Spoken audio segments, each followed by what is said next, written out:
Hello, if you are new. Welcome back if you're not new.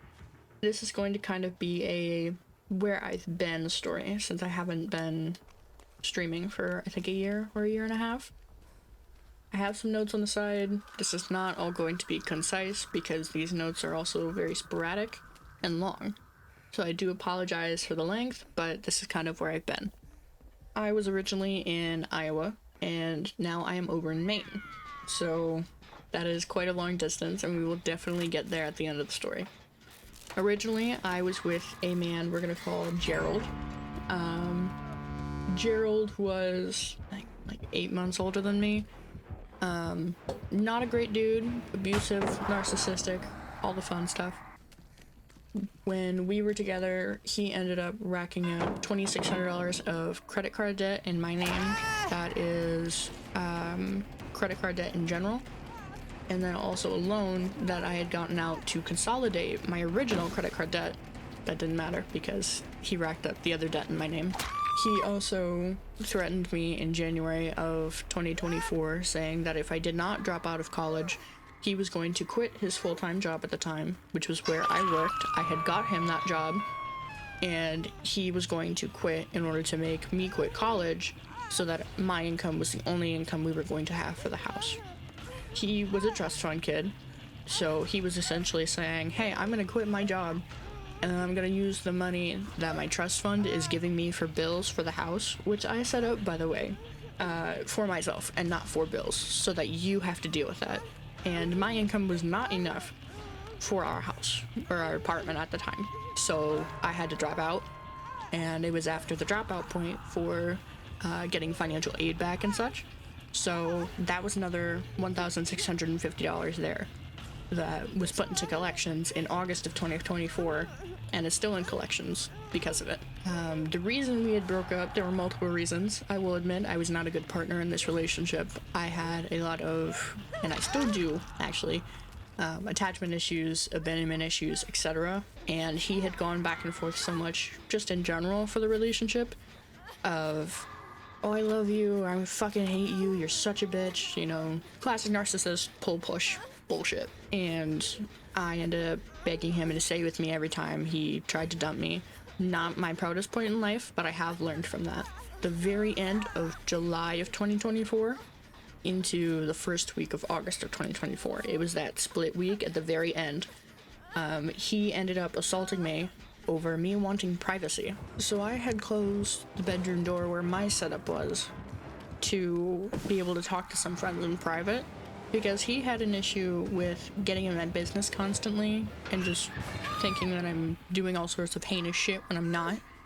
And I would give context, this man had complete freedom to check my phone, to check my computer.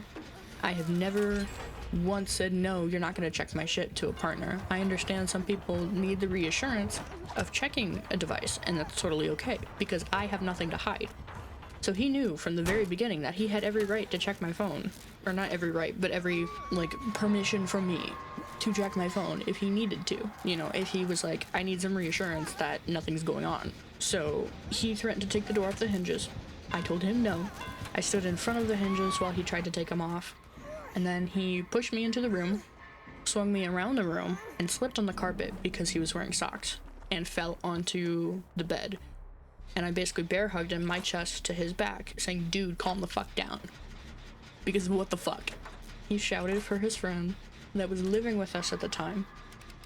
This friend, I had also gotten a job at my work, at the current place that I worked at the time.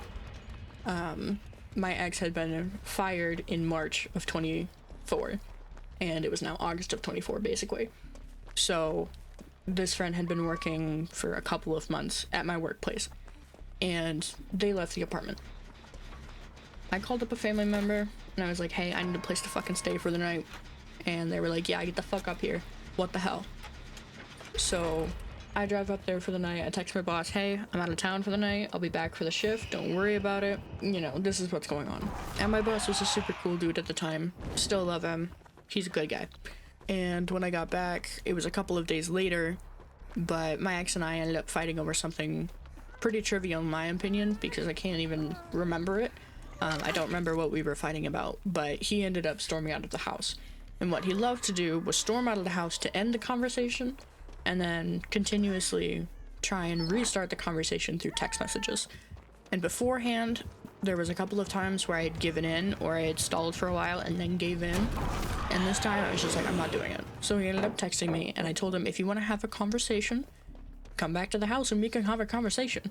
You know, it's not a big issue. He had threatened before to break up through text, and like I said, I couldn't tell when he was being serious or not because it had happened so often. With me just going like, please stay, I'll change, like I'll do better, even though he never told me what to change, or what to do better with, because I had asked him. I didn't know whether he was serious, but at this time, I finally agreed. I was like, I can't do this. I have done everything for you. I have done all the housework. I have done all the bills. I have done all your fucking paperwork for your goddamn trust. I have done everything for you, like a goddamn mother. Nothing was good enough. And it was my fault for letting it get to this point to where I acted like his mother and did everything for him. But if you've lived with someone who's used weaponized incompetence against you before, it is so frustrating to not just go, fuck off, I'll do it. Just fuck off and I'll do it myself, because you're clearly not putting in the effort to do it, you know? So we break up. He finds a new girlfriend within 2 weeks. This girl is freshly 18. I don't remember her name, so I'm not going to use a name because I don't want to accidentally say her real name. She ended up using like my shower products or some shit, and I went to him and I said, hey, is she using my shit in the shower? He goes, I don't know, and doesn't give me a straight answer. So I'm like, hey, just tell her not to use my shit. You have your own money. Get her shit, you know? And he ended up moving her in, because originally he just said, I want her to come down here so you can meet her, so we can be cordial, because I want her to, you know, come over and visit sometimes. And I was fine for that. I was trying to get over shit, so I was like, whatever. And he ended up moving her in, which is so great. It's so great. No. So he doesn't tell her to fuck off and not use my stuff. So I end up taking my stuff out of the shower and bringing it in only when I need to use it, because obviously that's what I have to fucking do now. So a week after she moved in, or around that time, I moved into the hotel I was working at. I did that. I stayed there for 2 weeks, and then I moved into the apartment with my coworker and her friend slash roommate that they had been, you know, living together at the time. And that was good and whatnot. Between October is when I moved into my new apartment officially. So it was like the beginning of August to the end of September is when this transition happened. And so October comes around, and I end up losing a friend, basically. So this friend and I were only ever online friends. They lived halfway across the world, but we had stayed up and dealt with the time distance shit. And around Christmas time, shit was getting bad for them, but I ended up gifting them some decently expensive things from my point of view. Expensive as in like low hundreds, but I wanted to give them a good gift. They needed it for, you know, the thing that they were doing, and I wanted to get them one. So I did, and then after I think a week or so after they got it, they fell off the face of the earth. And I knew they were having, you know, mental health issues, physical issues, but this was the second time that they had done this. And I have a rule for people in my life. You get 2 chances. The first time, you can come in, and if you want to fuck off and go no contact. I lost a different friend back in high school that I had reconnected with later, but I lost them due to an argument about my dad, and, you know, no apologies were done or anything, so we ended up cutting each other off. And I'll get to this next part later. But the rule is, if you leave the first time, you can come in the second time, but there's gotta be some communication. There's gotta be like a, hey, I'm not doing well, like I might go MIA for a little while, and I'll go, okay, you know, but at least I know you're alive, at least, because I didn't know if this motherfucker was alive. I didn't know if they were alive, I didn't know if they were dead, I didn't know if they just didn't want to talk to me, no clue, I didn't know. And this was the second time that they had dipped out. So I'm not friending them back, and it's unfortunate because they were a really, really cool friend, but I can't let myself be walked on, you know? So said friend disappeared around Christmas time of the end of 24. Around February of 25, I think I messaged them, and then a little while later I ended up deleting it Because I'm like, why the fuck would I reach out when they clearly didn't have, you know, common courtesy to communicate with me?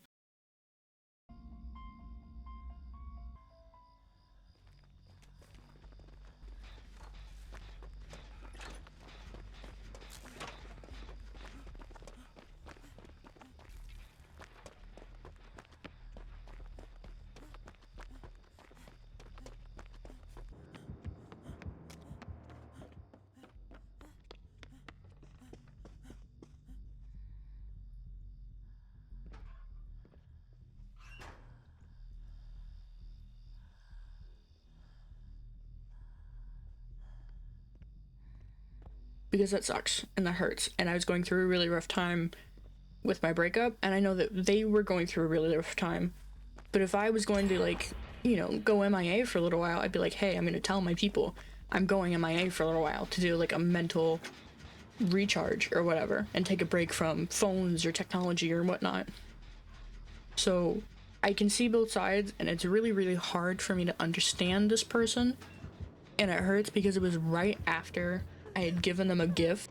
So they have been not exiled from my life, but pretty much, because I don't want to get hurt again. And that sucks. March of 25 rolls around, and I met my current boyfriend. We were staying friends between March and June, because obviously I had just gotten out of a really bad relationship, and I was scared the fuck out of my mind. None of the other guys I had met had been consistent. And I figured, you know what, this one's probably gonna drop off in like 2 weeks. They usually do. 2 weeks tops is usually what it is. So I told him, hey, I want to be friends for like 3 months. That's usually what the recommended is. I've been hurt before. I don't want to go through that shit again. Just be consistent for 3 months. And during this time, he ended up planning on coming to meet me and flying from Maine to Iowa. But we talked and got to know each other, and we were decent friends. I say we're still decent friends. I mean, you can be friends with the person you're dating, you know. So he ends up booking tickets for around my birthday in June. And before he flew in, I ended up having not like a birthday party, because my birthday's basically been ruined every year since I've been 14. My great grandma died when I was 13, and she was the one who threw the parties and did all this extra shit for us kids. So when she died, we didn't do birthday parties. But also, my dad's side of the family, which she was a part of, she is not shitty, but most of the rest of the family is shitty. And it's kind of just in the family that people are shitty in this side of the family. Just because, quote, that's how they grew up, that's how they are, you know, whatever. And I've been in no contact with my dad since I was 14. Due to a multitude of different issues. I have lots of stories on that. I do plan on going into detail with a new project that I'm thinking of. So pretty much every year, I was in no contact with my dad, but I was low contact in the fact of I didn't want to fucking talk to him, but he would send me, you know, happy birthday messages or happy Christmas, whatever. And every time I responded to one of these messages, he started up with some political shit or just shit I didn't want to talk about. And I told him, I don't want to talk about this because we have different views, and we're not going to get anywhere with this because we have different views and we do not agree on this. So I don't know why you're bringing this up. And he would just fight back and be a dick about it. And I just finally at 19 was like, I'm done. I can't do it. I'm not going to do it. And I finally went no contact with him. So I finally blocked his number. I'm not dealing with it anymore. Can't do it. I've spent years of my life, so many years of my life, wishing for parents who would actually be parents. There comes a time where you're fucked over it. You're just like, I'm done. I can't do it no more. But my 20th birthday was ruined by my ex because all I wanted to fucking do was go to Texas Roadhouse. If y'all have been to Texas Roadhouse, you know the buns and the butter. I can't even say how much I love that shit. I would go there, and that's the only time I really get steaks or anything is like when I eat out too. I would get like an 8-ounce with potatoes and then have the buns and the cinnamon butter. I mean, they have another side. It's usually like at veggies or some shit, but it's good shit. And that's all I wanted to do for my birthday. I had worked the day before, I think, and I was coming back from something. I remember coming back in the afternoon, and as soon as I walked in the fucking door, Gerald started up about the dishes aren't done and this thing and that thing and yada yada yada. And I finally broke. There was only 2 times in this relationship where I full on screamed back at this man. The first time was when we lived with his friend. I shouted at him and her because they were trying to tell me I was a liar about some shit.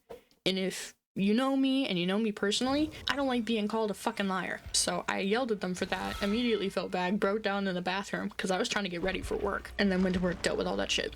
This time, I yelled at them like, you don't do shit in this house. I pay most of the fucking bills because you don't have any budgeting skills, and I'm going off about this, that, and another thing.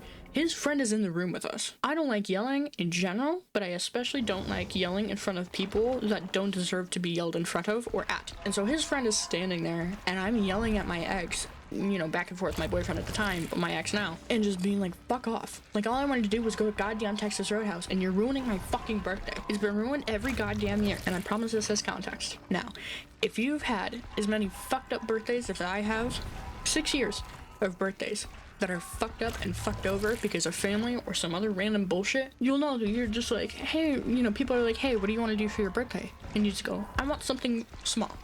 I want something that almost cannot possibly be ruined. So for my 21st birthday, I was hanging out with my grandma a couple weeks before this while we were planning this, and she asked me what I wanted to do. I said, I want a bonfire, I want s'mores, I want hot dogs and hamburgers, and I want to chill by the goddamn bonfire. That's it. I love bonfires. I want a bonfire. I would like a house with a bonfire. I would have a bonfire every goddamn day if I could, because it's so nice and peaceful. So the day comes around, and I get up there on, I believe, the 19th. So it was a Thursday, and I didn't really do much. You know, I got up there, I chit-chatted with my grandma, went to bed. Friday, the 20th, we had planned to have my best friend from high school, the one that dipped and I reconnected with, come up, her boyfriend, my sister, and obviously my grandma was gonna be there. So it was gonna be us four, we were gonna be chilling out. Well, it was gonna rain that day. And I was like, you know what, I don't really care, you know, that much about a bonfire. I wanna hang out and have some good food with some good people and chit-chat and shit. The entire time, and I don't know if my perspective is different from this ex-friend's perspective. I cannot ask for this perspective. I just don't know. But from my perspective, I wasn't being talked to, I was being talked at. My grandma was talking to this ex-friend of mine basically the entire evening. And while you could go, Max, you know, were you talking? Were you striking up conversations? They were only talking about things related to my friend or things that were going on in their life. And I don't budge into conversations. I don't, you know, go, hey, here's a funny joke, you know, to drift over to my shit. I sit there. And if things don't sound like they're, you know, either relating to me or if I don't have an opinion on it, I'm not gonna listen to it. So I had a headphone in. I had one ear out and I had a headphone or like an earbud in my right ear. My friend was constantly being like, hey, why aren't you listening, or this or that and another thing. Oh, and my great aunt was there too. My great aunt on my dad's side was there as well. But she kept asking why I wasn't listening or talking or anything, and I told her straight up, I'm like, this has nothing to do with me. This topic, you know, and they talked about politics for some of it as well. None of this relates to me. Either I have an opinion y'all don't like, or I don't have an opinion at all, and I don't have any comment to make. So why would I talk? You know, and that was just that the entire time. So it gets to the end of the night. My ex-friend, her boyfriend, and my aunt leave. My aunt was not really talking to me. She was in the other conversation as well. So I was kind of sitting there doing fuck all on my phone or my laptop. I can't remember what I was doing exactly. My sister came the next morning, so I was alone that night with my grandma. My grandma asked me a question I couldn't avoid in terms of like transportation for flights or something, I think. I finally had to tell her that Evan, we're gonna use that name for my current boyfriend because I have not asked him to use his name in here and I'm not gonna try and use it and whatever. So we're gonna call him Evan. I told her that Evan had gotten a ticket for me and that he was flying me out to Maine. And she blew the fuck up. And when I say blew up, I mean like she was super, super pissed and started yelling at me and calling me an idiot and saying that I'm, you know, a stupid motherfucker, etc. And I remember correcting her and, you know, being like, you can call the idea idiotic, but I am not idiotic. That is disrespectful. And she cut me off before I could say that it's disrespectful. And she said, no, you're a fucking idiot if you're gonna go through with this, or something along those lines. So this conversation went on for about 2 hours. And then she, you know, went off to bed. So I'm sitting here being told by basically, you know, one of my parental figures that I'm an idiot. And this is not the first time this has happened. There's been multiple conversations where she's called me an idiot or my siblings an idiot. It's not okay. But, I mean, it's really hard to stand up to, you know, a parental figure in general. Especially with all of the trauma that I've gone through, just myself, which is not a lot. I have personal friends in my real life, I guess, I don't know what else to call it, that have a lot worse mental health issues or, you know, trauma or whatever. This is your trigger warning, by the way. I'm not sure where this part ends, but I will put a little card on the screen to let y'all know when you can skip to. I'm not good at confrontation, and due to the trauma I have, when I get into confrontations like this, so when I get like this, it feels like 10 times worse. So for me, it's like this intense pressure building in the middle of my kind of like forehead between my eyes, and the only way to release the pressure is through self-harm. Me, however, I have been clean for almost a year at this point. I did not self-harm. I ended up calling Evan, and for reference, it was 12:30, almost 1 in the morning, I think, for him, but it was going into Saturday, so he didn't have to work early morning, so I felt a little bit better about calling him, and I tell him what happened, and he's very supportive, which I didn't really know what to expect. I don't really call people when I feel like that. So he was very supportive and kind of talked me through calming down and getting back to baseline is what it's called in therapy, or, you know, it's a term I've heard thrown around by my therapist. Baseline is where, you know, you're at your day-to-day level type of thing, like your base level of emotion. And then we ended up falling asleep on call. Evan ends up flying over. I pick him up from the airport, and we get to our Airbnb, which I had checked into a couple hours beforehand, and we pretty much hit it off. Since we were both awake for a good part, you know, we weren't feeling tired or anything, we just sat on the couch, put Steven Universe in the background, I think, just chatted, you know. And we did that the next morning as well, and it was really fun. It was nice just to sit and watch a show with somebody and really get to know them, and not just the online version of themselves. So we go through the week that he's here. He meets my grandma, because we end up staying at her place for a couple of days after checking out of the Airbnb. I tell her that I'm flying out for a week. I was not planning on coming back in reality, and I understand that lying is bad.